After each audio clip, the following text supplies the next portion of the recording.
As in the movie, The Perfect Storm, I see the storm that is coming to the United States as a combination of more than one element. And when the elements unite, the storm becomes exponentially more dangerous. However, unlike the movie, this storm is not just a storm of merging weather patterns. This storm is worse. It involves 5 different elements: religion, politics, economics, war, and geophysical events. Massive problems in these 5 areas will come often and in combination and sometimes repeatedly. This storm is coming because the church, the body of Christ, really is no longer the backbone of this nation. Really is no longer the backbone of this nation. If I were the devil, I wouldn't be happy until I had seized the ripest apple on the tree.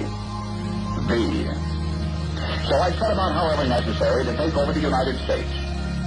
I'd subvert the churches first. I'd begin with a campaign of whispers. With the wisdom of a serpent, I would whisper to you as I whispered to Eve. Do as you please. To the young, I would whisper that the Bible is a myth. I would convince them that man created God instead of the other way around. I would confide that what's bad is good and what's good is square. And the old, I would teach to pray after me, Our Father, which art in Washington. And then I'd get organized. I'd educate authors in how to make lurid literature exciting so that anything else would appear dull and uninteresting. I'd threaten TV with dirtier movies, and vice versa. I'd peddle narcotics to whom I could. I'd sell alcohol to ladies and gentlemen of distinction. I'd tranquilize the rest with pills. If I were the devil, I'd soon have families at war with themselves, churches at war with themselves, and nations at war with themselves, until each in its turn was consumed. And with promises of higher ratings, I'd have mesmerizing media fanning the flames. If I were the devil, I would encourage schools to refine young intellects, but neglect the discipline emotions, just let those run wild. Until before you knew it, you'd have to have drug-sniffing dogs and metal detectors at every schoolhouse door. Within a decade, I'd have prisons overflowing. I'd have judges promoting pornography. Soon I could evict God from the courthouse, then from the schoolhouse, and then from the houses of Congress. And in his own churches, I would substitute psychology for religion and deify science. I would lure priests and pastors into misusing boys and girls and church money. If I were the devil, I'd make the symbol of Easter an egg and the symbol of Christmas a bottle. If I were the devil, I'd take from those who have and give to those who want it, until I had killed the incentive of the ambitious. And what'll you bet? I couldn't get whole states to promote gambling as the way to get rich. I would caution against extremes in hard work, in patriotism, in moral conduct. I would convince the young that marriage is old-fashioned, that swinging is more fun, that what you see on TV is the way to be. And thus I could undress you in public, and I could lure you into bed with diseases for which there is no cure. In other words, if I were the devil, I'd just keep right on doing what he's doing. Paul Harvey. Good day.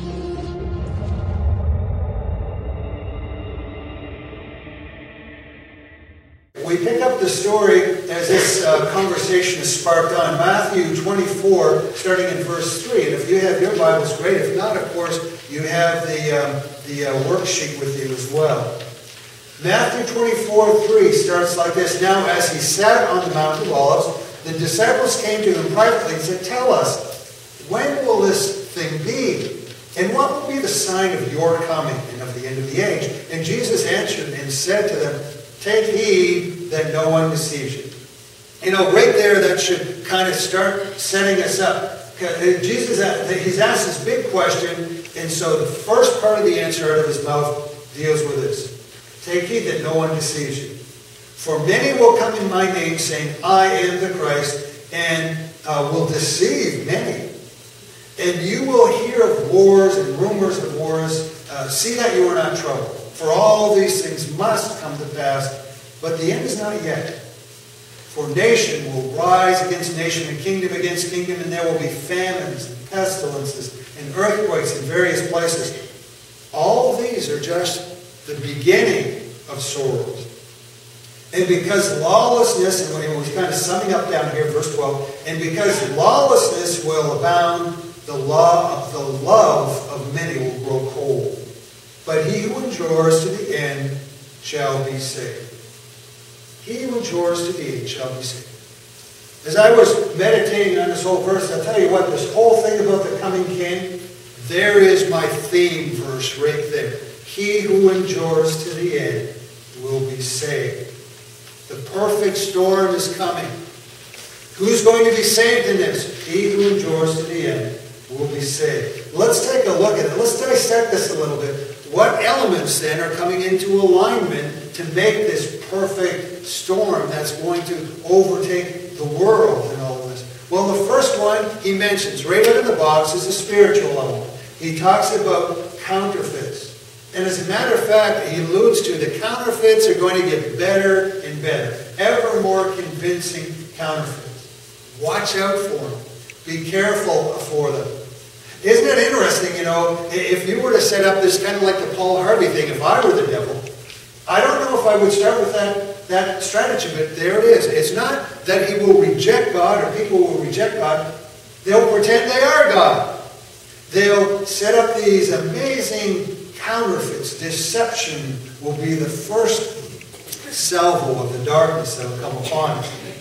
Now let me share with you an alarming timeline, an alarming fact I found. I was just curious, so I went and looked at the timeline of all the false Christs who came through the ages. And dealing basically from the time of the real thing, when Jesus came. And not surprising, there was a flurry of them around the time of Christ, and a lot of them were more Jewish-oriented because they were way ahead of us, thousands of years. They were expecting Messiah. So we have that. But then, through the years, things kind of calmed down a bit. As a matter of fact, a lot of the false people who came around didn't even claim to be Christ. They claimed to be a representative or something to that effect. So you had a few that came along. And then you hit about 100 years ago, and it's just an epidemic, an explosion of false messiahs show up on the horizon. And the thing is, there have been more false messiahs in the last 100 years, if you look at this timeline, than the rest of history combined. All in this past 100 years. As a matter of fact, if you go to the online transcript that I'm looking at here now, there's a Wikipedia link in there, and it'll show you this timeline. It's rather disturbing. And all of these false Christs are good. All of them are fooling people. Are they really? Well, a survey says that there are more than 180,000 new recruits yearly to cults. 180,000 people around the world who are led astray every year. And if that's not disturbing enough, here's another one for you. 20 million Americans have been involved with a cult at one time or another in their life. 20 million of us at one time or another. False prophets, false messiahs. But the counterfeit doesn't stop there. It comes in other ways. There's false teachers. If I were to ask you, and I did in the first class, I said, anybody who hasn't had someone come and knock on their door with a religion that has either added to the Bible or twisted the Bible to its own agenda, anyone who hasn't had someone come to the door, raise their hand. I should try. You're a slightly bigger crowd in here. If you haven't had anybody knock on your door with some religious material, raise your hand. Wow, same thing in here. The counterfeits have been on the doorstep of every one of us. See that you are not deceived. Deception comes. But there's yet, even beyond this, another counterfeit, another level of counterfeit, I think is the most deadliest and has been in our time the most deadliest of all. And it's not even the false Messiah. And it's not the false cults or faiths that way. It is actually in churches just like ours. Just like ours. You see, there's a subtle counterfeit that takes the form of religion but denies the power of it. That's the way Paul described it. If we looked at surveys, you would be amazed at, you can't take, which has been done by Garner and other groups, basic biblical principles asked to people who claim to be evangelical Christians dealing with absolute morality and different things. Do you hold, subscribe to this, this, and this, and this? And it is becoming even more increasing the number of people who say, yes, oh yes, I'm a biblically believing Christian, and yet I don't believe in this and this and this biblical principle. Even to the fact, do you believe the Bible to be the authoritative Word of God? And you would be surprised at how many say, yeah, I'm a Christian. No, I don't believe that. Well, essentially, we're dealing with counterfeits. That's not the real deal. That's not the real thing. And the worst thing about this counterfeit is it takes real churches and turns them into something false. People who look like the world, live like the world, act like the world, have the moral code of the world, but yet profess to be Christians. Kills real churches. Counterfeits. The first salvo in this storm, the storm that's upon us, that's coming. And sometimes, and what's so bad about this counterfeit side is that there are people with a genuine spiritual hunger, and it gets exploited by Satan, and it gets exploited by the foolishness of man, and people who could be led to the Lord are led away from the Lord.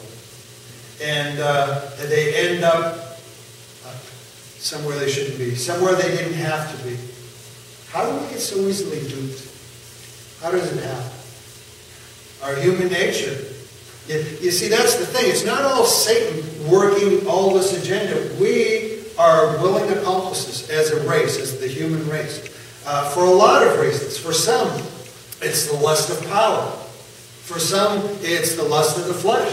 For others, it's laziness. It's just easier to do that thing. Or for others, it might be cowardliness. It's just, you know what? It takes courage to stand up for the right thing and to not abide the wrong.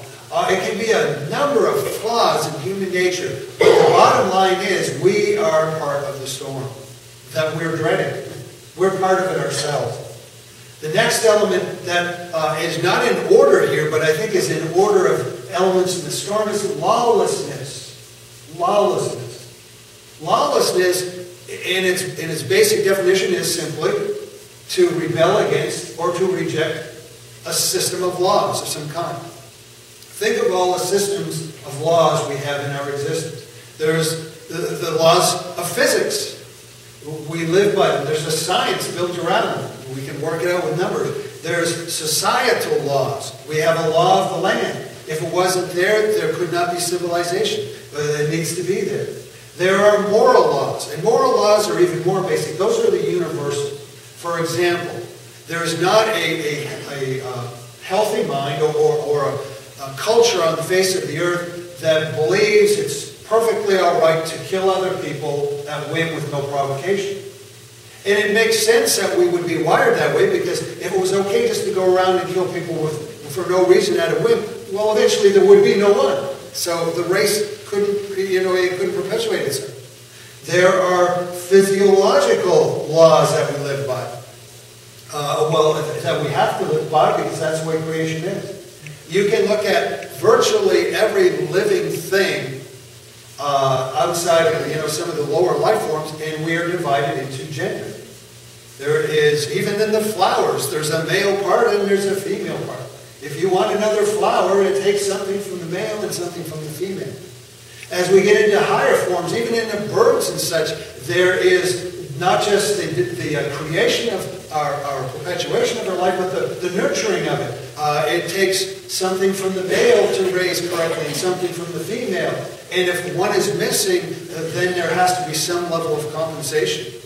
That's no secret. Society in general knows that. That's why we have organizations like Big Brothers and Big Sisters and stuff. Because people in that unfortunate situation where there isn't a female influence, then it's a way to try and compensate, or the male influence. Those things are needed. Same thing. Imagine if we simply totally abandoned that one law, that we're not going to observe gender. The race would go extinct in one generation. That's the way we're designed. Is man to woman and woman to man. That's the design of things. And then there are spiritual laws. And don't kid yourself, there are. That's why even as we study the Scriptures, it's not just stories and stuff. We're looking for principles and concepts that show us the laws that we live by. And you know what? You can take them all and boil it down to 2 laws. And it comes down to this, is that through Christ and God, Christ is the light and the life of men. And the second law is the wages of sin, which is the absence of God, is death. So boil it down a little further. Got God, got life. No God, no life. Got God, got light. No God, darkness. Simple as that. It comes down to that. And it's interesting, if you break that law, the wages are death. And lawlessness, and this was kind of fun when we had more time in a smaller group. In the first group, I asked them, I said, okay, if you had to boil it down to one characteristic, one commonality in breaking any law, whether it be the law of the land, spiritual law, whatever, what would that one thing be? So we threw things around. But it all came down to this, is me. It's the me mentality. Why people break laws is they want something, or they want to do something. They want to inflict their will, disregarding of whatever the law might be. In that case, it's all about me. The basic nature, the basic mentality is all about me. Don't judge me. I'm my own boss. I'm my own God. Sound like anyone else you know? From the very beginning, Satan said, I am going to disregard the laws and be my own God. And when he tempted, and the first class brought this out really well, when the first temptation, the first infection of mankind was what? The same thing. You'll be like God. You can be your own God. It's all about you. And then we end up with this breaking of whatever the laws are. Breaking whatever they are, and the result is always death, no matter what context. And it's a cascade effect as well. You see, you break the spiritual laws, and that leads to breaking the moral laws, because your morality is set by your spiritual condition.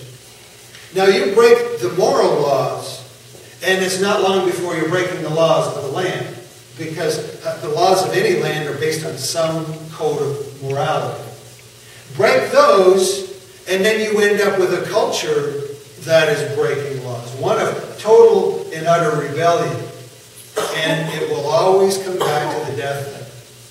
Satan may instigate, but we're part of it in this lawlessness. We are both an element of the storm and a sufferer of the storm. Lawlessness. The next element is war. Well, this one kind of makes sense, because if you look at what causes war. Here, I'll throw you out a little ditty. You want to keep this one in the back of your head. Because people like to throw this out when they argue against religions. Stop all the religions because they caused the wars. People died, that people died over religion. Well, that's worth investigating. Is it true that religious ideology causes the most cause of wars? Kind of interesting. If you get a chance, there's a book called The Encyclopedia of Wars. And it documents throughout history 1,763 wars throughout history. And in all these wars, the wars that had a religious basis were 123. 123 out of nearly 2,000 wars. And of all the people killed in wars, only 2% have been killed in what would be called a religious-based war. Only 2% of all the wars. Well, then religion really then obviously isn't the factor. It's a myth, if people are thinking that way. So what is the common factor? Wow, we could sit and go through all kinds. Well, there's border disputes. There's fighting over ideologies. There's fighting over politics. There's fighting to gain power. There's fighting to hold on to the power you have, whatever that might be. But that's it. If you look at it all, every war comes down to two things. People who are coveting something that is someone else's, and those in fear of losing what they have. So you have, there they are. If I were to boil it down, I would tell you, there they are, lust and fear. The two big causes of wars. Lust and fear are the gateway into some really, really dark sides of human nature. Well, the lust part we can understand. People wanting what others have. You want a lesson in this? Just do nursery maybe some week. Just, when you have a whole bunch of kids in there and then put out all the toys and see how long before a war breaks out before someone wants someone else's toy. Well, as we grow up into nations and adults, you know what? It's still the same battle of people wanting other people's toys and people not wanting to lose them. Lust and fear coming together because it's part of human nature. Well, in that coveting side we can understand, but how about the fear side? Where does it fit in? Just throwing out another sideline to you. I don't know about you, but if somebody were to ask me, even a year or two ago, in this job of dealing with people, in this ministry dealing with people, what is the most dangerous person to themselves and to someone else? I probably would have come up with, well, those whose lives are ruled by anger. It would make sense. They're prone to violence. But I'm not so convinced anymore. You know what I think the most dangerous person is in the world now? Is that life which is ruled by fear.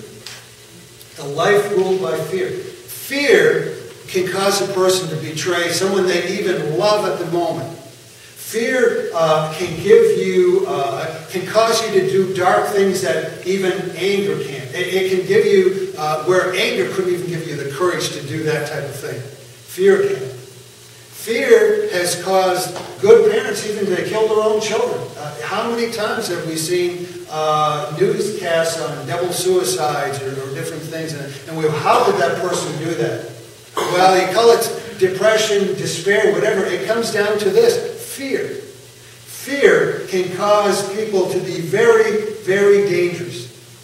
It's that myopic focus. It's self-preservation. I'll do anything to preserve myself. It's me, me, me again in this panicked way.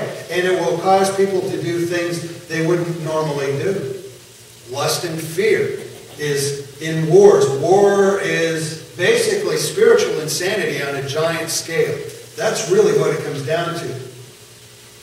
And the system is a cascade effect. When you and I are given to darkness, that darkness accumulates in the society. And it doesn't matter what the political system of that society is. It doesn't matter if it's democratic or republic or monarchy or even theocracy. It doesn't matter, because when the elements become dark, the society becomes dark. Boy, there's something for us to remember, isn't it? And then when societies and nations become dark, then war is inevitable. Because greed and fear are going to take over real big. Humanity, once again, contributing to the storm.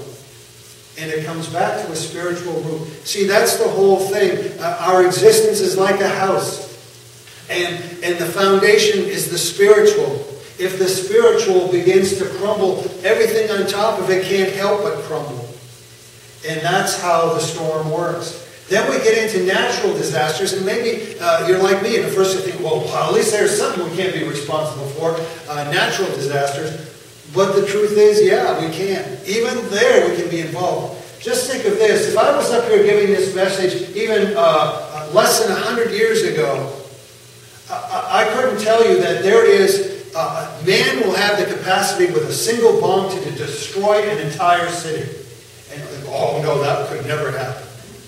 And today, do you know that it's been worked out that with the right 3 nuclear weapons, just 3, the planet could be destroyed. We have that capacity. And it's there. And so here it is, a natural disaster. I don't think there could be a bigger natural disaster than a nuclear holocaust, could it? And of course, even war in general. Jesus talked about war, and then there would be famines and pestilences. Well, what follows war?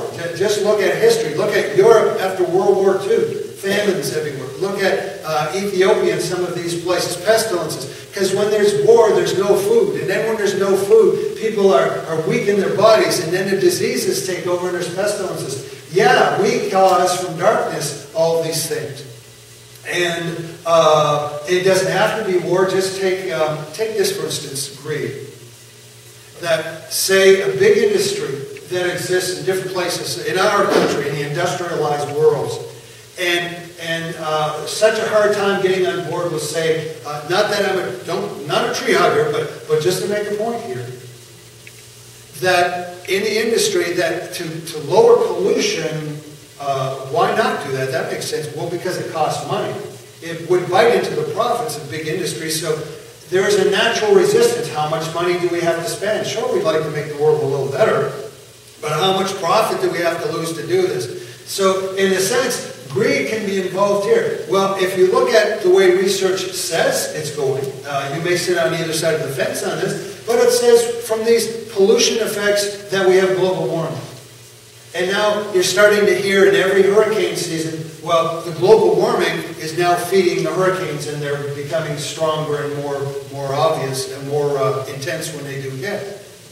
So in that line of thinking, the spiritual side, this act of greed and such, has actually leads all the way to natural disaster. It happened that way. Medically induced pestilence. How about that? ABC News, little excerpt they had from the FDA records show that 1,734 drug recalls happened between 2004 and 2011. Nearly 2,000 recalls of medicine. It's supposed to help you. It's bad enough we found out we're going to pull it off the market. And then it says 91 of those recalls were taken as Class 1 recalls, meaning they had the greatest likelihood to cause patients serious harm, even death. Even in our medical side, we cause pestilence. And then how about as far as moral code goes, what happens is mentioned in the video with the lowering of our moral standards, proliferation of sexual diseases, and now to the point that they can't be cured, some of them. Just pointing out the fact that we are part of the storm. We don't just have Satan to blame or God to blame, we cause it ourselves. But let's bring that in. Who else is involved in these elements and these natural disasters? Say, for instance, God is. God says he will not be mocked. And there's no other way to say it, but some of the things that happen in natural disasters are a wake-up call. There's God saying, hey, Jesus said, the way he called it was the beginning of sorrows. It's just God letting you know things are happening. Final element. Excuse me. Coldness. In other words, apathy and indifference. You know, this line it should kind of give you a shiver of cold when you read it. He says, because of the lawlessness that will abound, what's going on, the love of many will grow cold. The implication there comes down to this, is that there are people who are good people. There are people who are sitting in churches. There are people who would seek God. There are people who are on their way. And because of everything and the ravages of the storm that is upon us, they'll grow numb. They'll grow cold. They'll grow apathetic. They'll grow indifferent. They'll stop moving. They'll stop living in any spiritual sense. You know, the truth of it is, and let me just throw this out, that in this room right now, every one of you that I'm looking at, every one of you, yes, looking at each other, whatever, every one of us in here, by at least human logic, there will come a time in our life, somewhere, where we will feel we have every reason to walk away from Christ. Every reason to cool down the jets.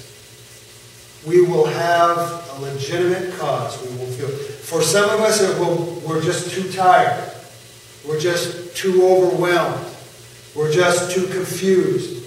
We're just too disheartened. We'll be just too something. But I want to tell you, it is at that time, it is at that moment that you will either extinguish or you'll grow to the next level. You see, because God has this way of peace beyond understanding, is that God has this way to take things that make no sense and that they should crush you, but they don't. And they make you stronger. And they allow you to endure to the end. But there will come for each of us a time we are to something. But he who endures to the end shall be saved.